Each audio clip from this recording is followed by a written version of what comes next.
नमस्कार, news for nation देख रहे हैं आप और मैं हूं अदिति आपके साथ। देखिए, बिहार में नए मंत्रिमंडल के गठित होते ही उसके गठन के साथ ही सरकार जो है काफी सक्रिय मोड में नजर आ रही है।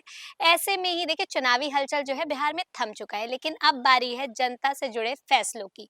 और ऐसे में नीतीश कुमार ने वृद्धा पेंशन को लेकर एक नया फरमान जारी किया है, जिसके बारे में अभी हम आपको विस्तार से बताएंगे कि क्या है वो फरमान, क्या उससे जो भी लोग हैं वृद्धा पेंशन के उपभोक्ता हैं उनको राहत मिलेगी और उनके लिए कैसे फायदेमंद होगा, ये सब चलिए आपको बताते हैं इस रिपोर्ट में।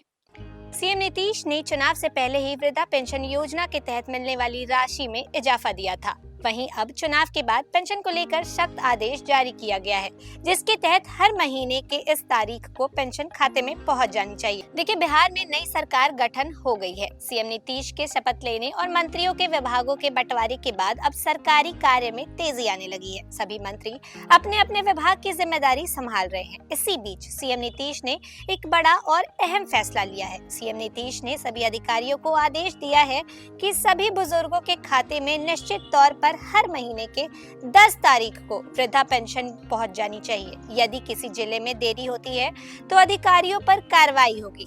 दरअसल समाज कल्याण विभाग ने वृद्धजन पेंशन योजना को अपनी शीर्ष प्राथमिकताओं में शामिल करते हुए पेंशन भुगतान की समय सीमा को कड़ाई से लागू करने का फैसला किया है। विभाग ने स्पष्ट निर्देश दिए हैं कि हर महीने की 10 तारीख तक पेंशन की राशि लाभार्थियों के खाते में भेज दी जानी चाहिए। यदि किसी जिले में तय सीमा पर राशि नहीं पहुंचती है तो संबंधित अधिकारियों की जवाबदेही तय की जाएगी। चुनाव से पहले सरकार ने इस योजना के तहत मिलने वाली राशि 400 रुपए से बढ़ाकर 1100 रुपए कर दी थी। मुख्यमंत्री ने 2 बार स्वयं डीबीटी के माध्यम से राशि भेजकर इसकी निगरानी की। इसके बाद पेंशन के लिए आवेदन करने वालों की संख्या में लगातार इजाफा हो रहा है। आधिकारिक आंकड़ों के अनुसार फिलहाल 1.13 करोड़ लाभार्थियों को हर महीने 1100 रुपए की पेंशन जो है वो मिल रही है। साथ ही विभाग मुख्यालय से ये भी मॉनिटरिंग की जाएगी कि किस जिले में कितने आवेदन आ रहे हैं और उनके निपटारे की गति क्या है। जानकारी के अनुसार हम आपको ये बता दें कि इसकी नियमित रिपोर्ट तैयार होगी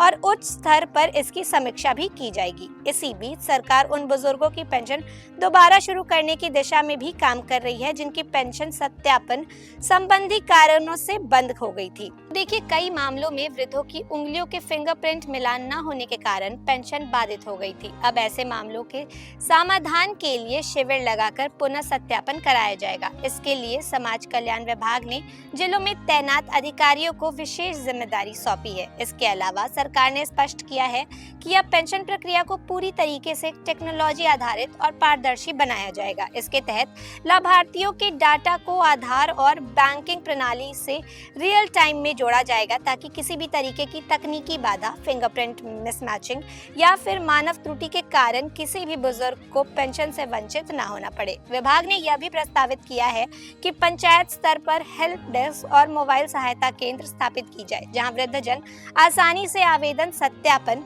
और शिकायत दर्ज करा सकेंगे। तो ये था वृद्धा पेंशन योजना को लेकर नीतीश कुमार का नया फरमान, लेकिन इन सभी बातों को जमीनी स्तर पर कितने अच्छे से फॉलो किया जाता है, ये सब देखने वाली बात होगी। फिलहाल इस खबर में बस इतना ही। ऐसे ही तमाम जानकारियों के लिए बने रहे न्यूज फॉर नेशन के साथ। धन्यवाद।